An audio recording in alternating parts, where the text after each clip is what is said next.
Donc bonjour à tous, nous allons démarrer ce webinaire fiducial. Donc je me présente Héloïse Rionorec.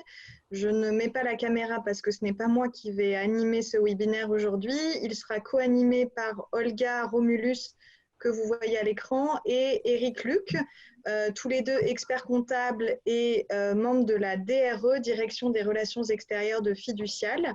Donc, nous vous remercions d'avoir répondu présent à notre invitation un peu dernière minute vu les circonstances actuelles. Donc, nous lançons ce premier webinaire à votre destination sur la thématique de la trésorerie, comme vous le voyez à l'écran. Sachez que nous vous tiendrons informés, mais il y aura d'autres webinaires à venir. Le prochain, très vraisemblablement, sur la thématique de la gestion sociale, chômage partiel et toutes les thématiques qui ont à voir avec ce thème. Comment ce webinaire va se dérouler? Il va se dérouler sur environ 45 minutes de présentation et 15 minutes de questions-réponses. Évidemment, vous pouvez poser vos questions tout au long du webinaire. Alors, comment poser vos questions? Vous avez un petit onglet, quand vous passez la souris en bas de votre écran, vous avez un petit onglet qui s'appelle « Converser ». Avec une fenêtre qui s'ouvre. Donc, c'est via ce canal que vous pourrez nous poser toutes vos questions.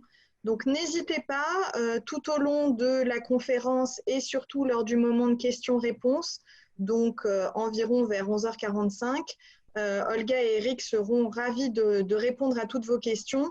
Sachez également que nous vous enverrons le lien pour revoir le webinaire durant une durée de 24 heures suite à ce direct. Voilà, nous avons essayé de faire un webinaire le plus à jour possible de toutes les dernières législations. Sachez aussi que ces législations évoluent au quotidien, donc nous vous tiendrons informés aussi de ces nouvelles avancées. Donc sans plus attendre, je me tais et je laisse la parole à Olga et Eric pour démarrer ce webinaire. Bonjour à tous, je vous remercie de participer à ce webinaire et puis je remercie particulièrement Fiducial Informatique qui est l'organisateur de tout ça. Donc vous l'avez compris, on va aborder un sujet critique en ce moment qui est comment préserver la trésorerie de son salon de coiffure. Il y a 15 jours maintenant, vous avez connu un arrêt brutal de votre activité. Arrêt brutal qui nous a ouvert sur une situation complètement inédite, dont on ne connaît pas tellement bien le déroulé, on le découvre un peu au fur et à mesure, et dont on ne connaît pas vraiment l'issue. Mais une chose est sûre, c'est qu'il faut tenir sur cette période. Et pour tenir, le nerf de la guerre, ça reste l'argent. Et donc, il faut essayer de mettre à profit toutes les solutions, et Dieu sait qu'elles sont nombreuses, qui en sortent pas presque tous les jours, mais assez régulièrement. Donc, avoir une bonne connaissance à la date d'aujourd'hui, 30 mars, encore une fois, parce que les choses évoluent tous les jours, mais une bonne connaissance de tous les leviers que vous pouvez utiliser pour préserver la trésorerie de votre salon. On va maintenant vous faire une présentation autour de 5 questions essentielles. Première question, alors vous allez peut-être avoir l'impression qu'on enfonce des portes ouvertes, mais c'est important de le repréciser, c'est-à-dire est-ce qu'aujourd'hui les salons de coiffure peuvent exercer leur activité? Parce qu'en fonction de cette réponse, il y a beaucoup de choses qui en découlent. Dans un deuxième temps, on étudiera quelles sont les modalités, les possibilités en matière de délai de paiement des échéances fiscales et sociales. Troisième point, c'est comment bénéficier des reports, on va dire de charges d'exploitation, que sont les loyers, les factures d'eau, de gaz, d'électricité. Quatrième point, c'est l'aide de 1 500 € dont parlent beaucoup les journaux, qui est mise à disposition pour les travailleurs indépendants dans le cadre du Fonds de solidarité financé par l'État et les régions. Et enfin, ce sera le point le plus important, parce qu'il y a eu beaucoup d'actualités, surtout la semaine dernière, c'est les mesures de soutien aujourd'hui qui sont proposées par les banques françaises, les régions et la BPI notamment. Alors, premier point, est-ce que je peux exercer mon activité en tant que salon de coiffure? On a eu, je vous ai dit, dans le week-end du 14-15 mars, en fait, une annonce en fait, de la fermeture des établissements et très vite, en fait, une liste des activités autorisées ou non pour ces établissements recevant du public. Là-dessus, l'activité en termes sur le secteur de la coiffure, ça a été très clair. L'activité de coiffure n'a pas été reconnue comme une activité essentielle dans le cadre de la vie de la cité. Et donc, les salons de coiffure se sont retrouvés en fait à fermer leurs portes du jour au lendemain parce qu'ils ne pouvaient ni recevoir du public, ni proposer en fait des règles de travail qui permettaient en fait une distanciation nécessaire pour la non-propagation du virus. Ce constat a été réaffirmé par l'UNEC, en fait, qui a aussi très vite précisé que cette interdiction concernait les salons, mais également la coiffure à domicile. Il y a eu quelques jours de flottement, on va dire, sur ce sujet.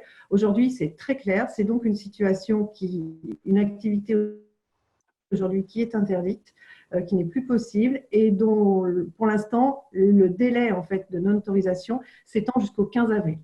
On risque d'avoir une prolongation de ce délai, mais à date, ça s'arrêterait théoriquement au 15 avril.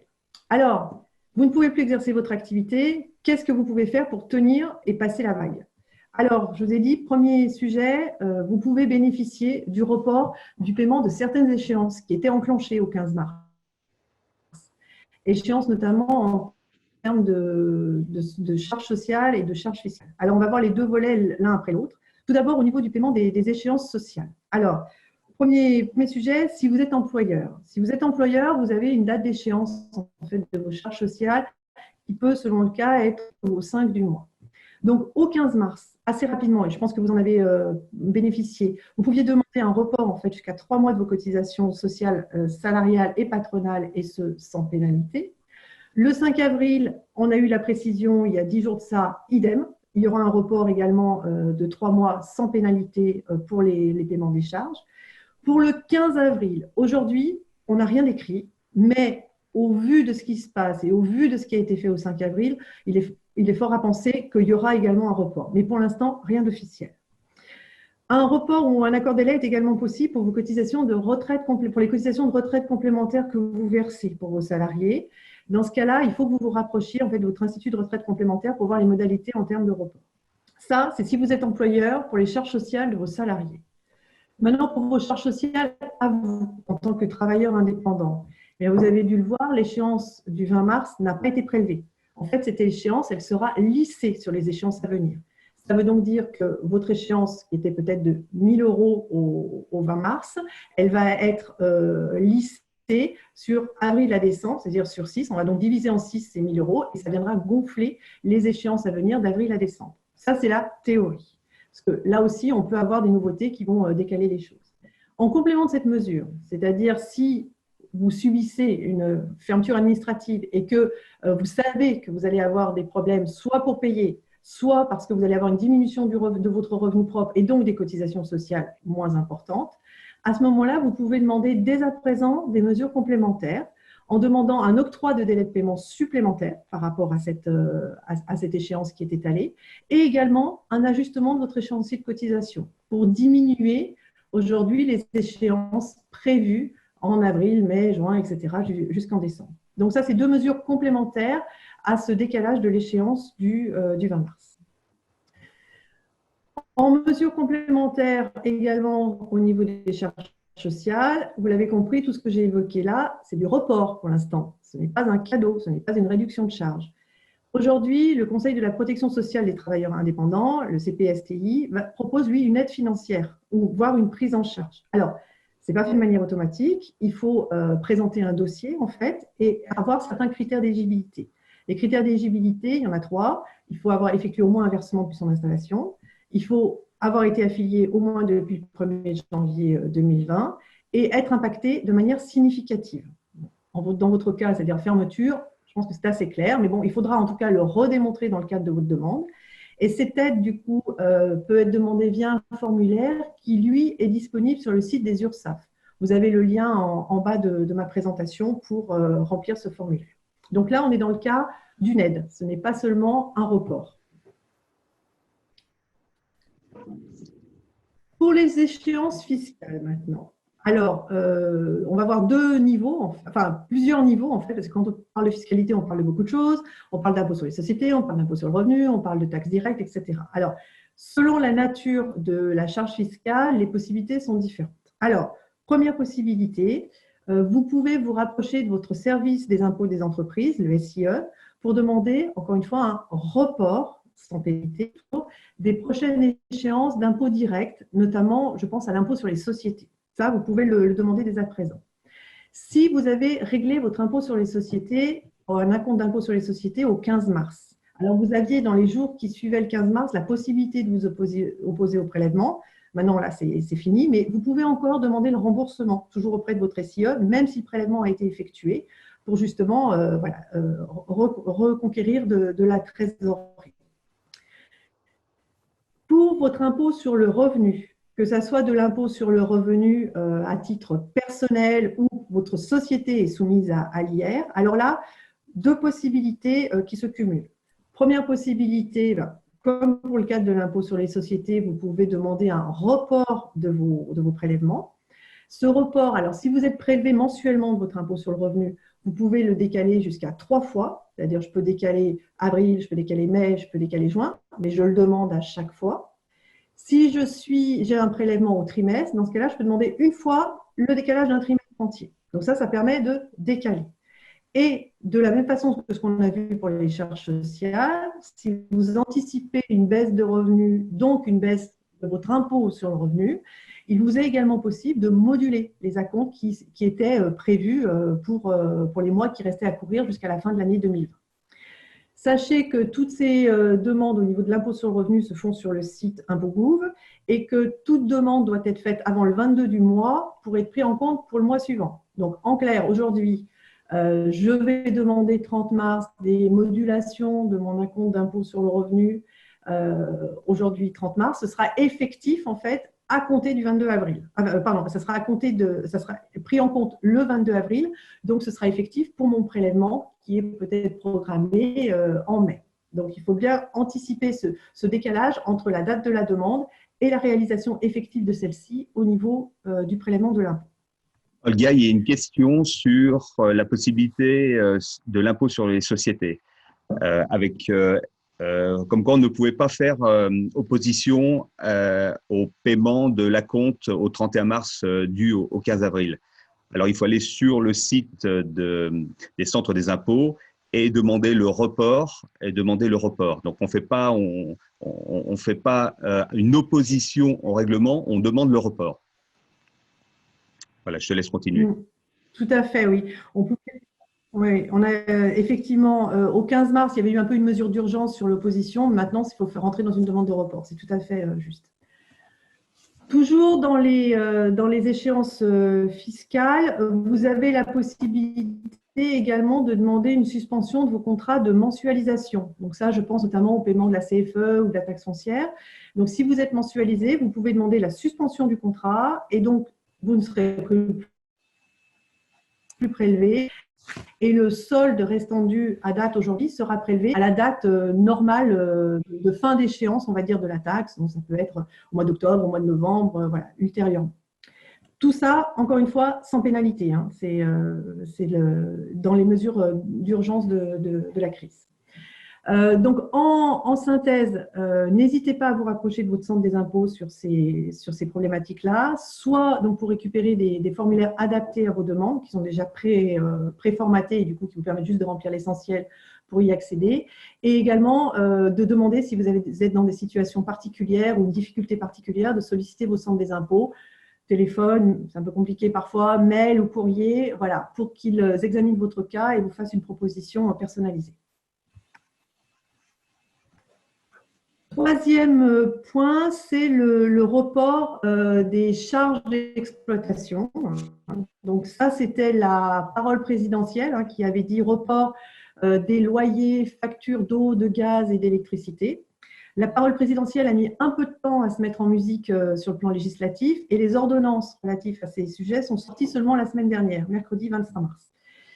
C'est l'ordonnance donc numéro 2020-316 du 25 mars qui régit donc en ses articles 3 et 4 le report de ces paiements de factures de charges d'exploitation, on va dire, avec deux traitements particuliers si on est sur les charges d'exploitation au gaz, électricité et si on est sur le loyer. Alors, si on est sur le cas des factures d'eau, de gaz et d'électricité, encore une fois, on parle de report, pas d'annulation en l'état. Ce qui est prévu, c'est que normalement, si vous ne payez pas vos factures d'eau, de gaz et d'électricité, les fournisseurs sont en droit d'arrêter l'alimentation et de vous couper les compteurs. Là, ce n'est pas possible.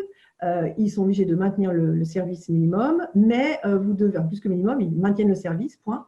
Par contre, vous devez quand même leur faire une demande, en fait, explicitant que vous demandez en fait un report du paiement de leur facture. Donc, c'est assez simple hein, comme demande, ça peut se faire par mail ou par téléphone. Voilà, c'est une demande de report à l'amiable en fait du paiement. Et pour le paiement de ces factures, l'ordonnance prévoit en fait que le paiement de ces factures soit reporté à la fin de la crise sanitaire et qu'à la fin de la crise sanitaire, vous bénéficiez encore de 6 mois pour étaler ces factures. Donc, je prends encore un exemple. Voilà, j'ai une facture, j'ai des encours de facture aujourd'hui qui, à la fin de la crise sanitaire, qui, allez, rêvons un peu, sera le 30 avril, nous allons avoir 500 € de coûts à payer sur l'eau, gaz et l'électricité. Eh bien, bon, je vais faire 600 €, c'est plus simple comme chiffre. Ces 600 €, en fait, je les étalerai du coup en mai, avril, mai, juin, juillet.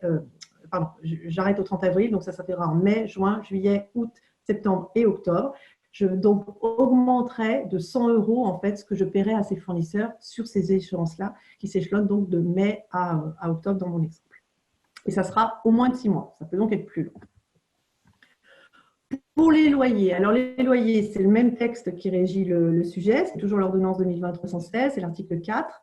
Alors, est-ce qu'elle a apporté l'ordonnance? C'est que comme pour les factures d'eau et gaz et d'électricité, s'il y avait un défaut de paiement, ça entraînait une résiliation, enfin une coupure dans le cadre de l'eau, de gaz et d'électricité, une coupure de l'alimentation. Là, ça entraînait dans le cadre du loyer une résiliation du bail. Donc, c'était cher payé en fait pour le salon qui ne pouvait plus payer son loyer. L'ordonnance permet de suspendre en fait ce principe. Si vous ne payez pas, il n'y aura pas résiliation du bail, mais de la même façon, ce n'est pas automatique. Il faut que vous demandiez à votre bailleur une suspension du paiement des loyers. Comment est-ce que vous l'argumentez? En fait, vous l'argumentez parce que dans le cadre de la coiffure, eh bien, vous êtes dans le cadre d'une activité suspendue par arrêté ministériel, ça c'est clair. Et ensuite, vous éprouvez la difficulté de payer des loyers puisque vous n'avez plus d'activité, donc plus de chiffre d'affaires. Donc, vous pouvez du coup vous fonder sur le cas de la force majeure qui est prévu par l'article 12-18 du Code civil. Et il faudra donc signifier cette demande par courrier en lettre commandée avec accusé de réception. Donc, attention, la formalisation, elle est beaucoup plus stricte dans le cadre du loyer que dans le cadre des factures d'eau, de gaz et d'électricité. Olga, juste avant que tu interviennes sur le quatrième point, il y a une question et je vais faire la parenthèse pour que ça soit extrêmement clair. Dans ce premier webinaire, on ne va pas traiter tous les cas du chômage partiel et ça va faire l'objet d'un deuxième webinaire parce que rien que sur ce point-là, ça va durer à peu près 1 heure, donc on se laisse la possibilité de répondre. Donc, on a bien noté votre question, on pourra vous répondre à côté, mais on ne va pas traiter cette partie de chômage partiel aujourd'hui. Non, parce qu'effectivement, le chômage partiel est assez dense. Même si, enfin, sans rentrer dans le sujet, dans le cas d'une activité qui s'arrête, comme dans le cas des salons de coiffure, c'est entre guillemets, c'est un peu plus clair, on va dire. C'est pas plus simple, mais c'est un petit peu plus clair au niveau de ce qu'on peut faire. Mais il y a effectivement beaucoup de choses à penser au niveau du chômage partiel. Juste pour répondre à la question, c'était parce qu'il y avait une deuxième question, c'est nous sommes en fin de mois. De toute façon, ça sera à vous, employeurs, de faire les bulletins de salaire et ensuite, c'est l'État qui va vous rembourser. Pour l'instant, il n'y a pas eu encore un remboursement. L'État s'est engagé de faire le plus rapidement possible. La seule chose, c'est est-ce que votre dossier est complet? Est-ce que vous avez donné toutes les informations pour pouvoir que l'État vous rembourse? Voilà, je ferme cette parenthèse. Les délais, pour l'instant, c'est la constitution du dossier et on est pour certains plus déjà de 12 jours avant qu'on ait pu déposer son dossier. Je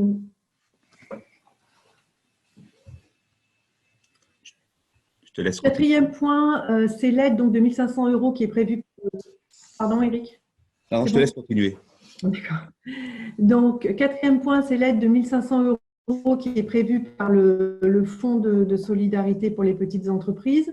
Donc, cette aide, en fait, elle concerne en fait les petites entreprises au sens de la définition suivante, c'est-à-dire moins d'1 million d'euros de chiffre d'affaires. Donc, je pense que bon nombre de vos salons sont dans ce cas-là. C'est donc une aide rapide qui doit être débloquée pour compenser justement votre absence de rémunération ou la diminution de votre rémunération sur cette période. Alors, dans le cas où vous êtes en arrêt d'activité, ce qui est le cas des salons de coiffure, vous avez cette aide, elle vous est pas octroyée automatiquement, mais vous y avez droit, ça c'est clair. Se poser la question pour ceux qui étaient toujours en activité, qui doivent démontrer une baisse du chiffre d'affaires. Mais vous, étant en arrêt d'activité, il n'y a pas de sujet sur la baisse d'activité. Et donc, vous pouvez demander cette aide donc à partir du 31 mars, simplement dans une déclaration sur le site de la DGFiP. Dernier point, mais qui est le plus long, c'est les mesures de soutien des banques. C'est le plus long parce que l'actualité a été très dense sur ce sujet la semaine dernière. C'est pour ça qu'on a choisi de faire ce webinaire, entre guillemets, qu'aujourd'hui, parce qu'il fallait vraiment qu'on ait la vision la plus large possible de ce qui était mis en place.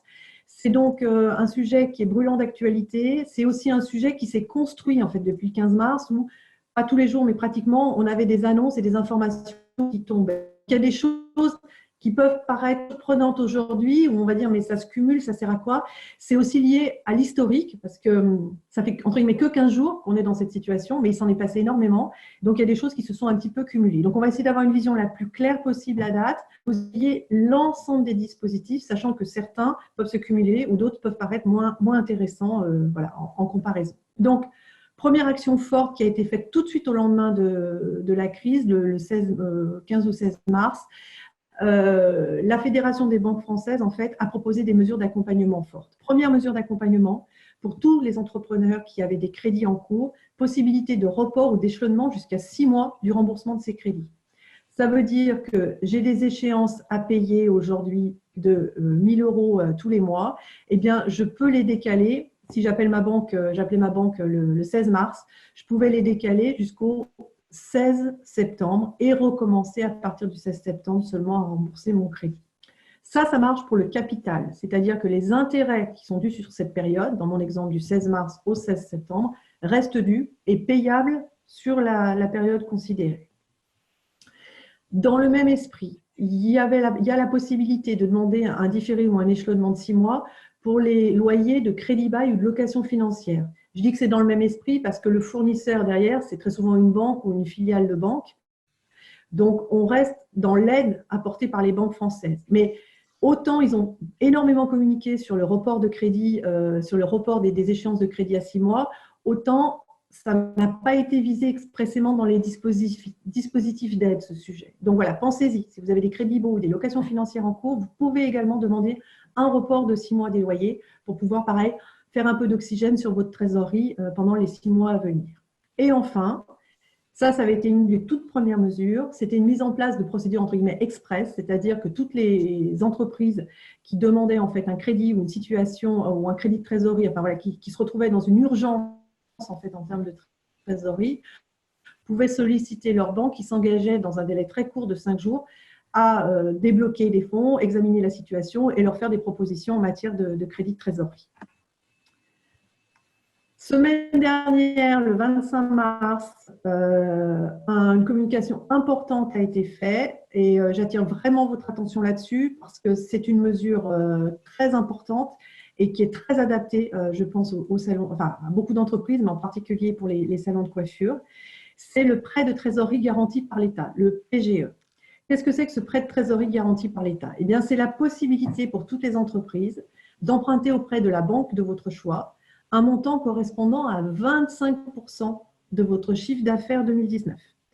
Ce crédit de trésorerie, du coup, il est normé en termes, sur beaucoup de sujets. Il est normé déjà sur sa période. C'est un prêt donc, qui peut être remboursable jusqu'à 6 ans, sachant qu'on peut bénéficier en fait d'un différé de 12 mois. Ça veut dire que 1er avril, je contacte ce prêt de trésorerie auprès de ma banque. Pendant 1 an, je paye rien. Petite coupure de la part d'Olga.